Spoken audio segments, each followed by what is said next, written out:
बुलेटिनमध्ये एक मोठी बातमी आपण बघणार आहोत। आमदार अपात्रते प्रकरणी उद्धव ठाकरेंची पक्षप्रमुख म्हणून निवड अमान्य करण्यात आली। त्यानंतर आता उबाठा गटाकडून त्यांचा उल्लेख पक्षप्रमुख ऐवजी कुटुंब प्रमुख असा करण्यात आलाय। विरोधकांना उत्तर देण्याकरता उबाठा गटाकडून हे बॅनर लावण्यात आलेले आहे। ठाण्यातून हे बॅनर लावण्यात आले असून ते लवकरच संपूर्ण राज्यभर झळकणार आहेत।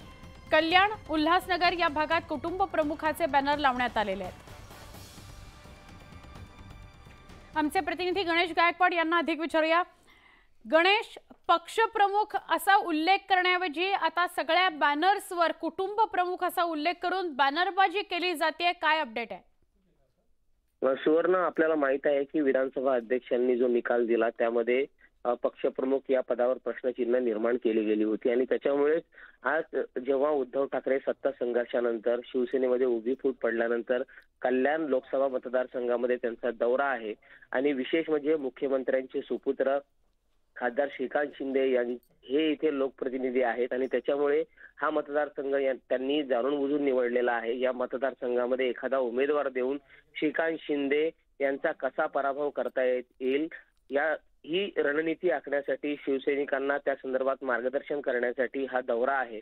मात्र हा दौरा विशेष कारणाने गाजतोय तो यासाठी की पक्षप्रमुख हे पद अमान्य केल्यानंतर आता कुटुंब प्रमुख अशा प्रकारची बॅनरबाजी या ठिकाणी करण्यात आलेली आहे आणि शिवसैनिकांचं म्हणणं आहे की कुटुंब प्रमुख हे जे पद आहे हे कोणीही नाकारू शकत नाहीत। बाळासाहेब ठाकरे नंतर शिवसेनेची सर्वस्वी जबाबदारी ही उद्धव ठाकरेंनी पेललेली आहे, ती सर्वार्थाने यशस्वी केलेली आहे असं शिवसैनिकांचं म्हणणं आहे आणि त्याच भावनेतून कुटुंब प्रमुख हे पद त्यांना दिलं गेलंय आणि संबंध राज्यभरात आता अशा प्रकारचे बॅनर झळकणार असल्याची माहिती शिवसैनिकांकडून दिली जाते। सुवर्ण, नक्की गणेश, धन्यवाद माहिती दिलीत त्याबद्दल।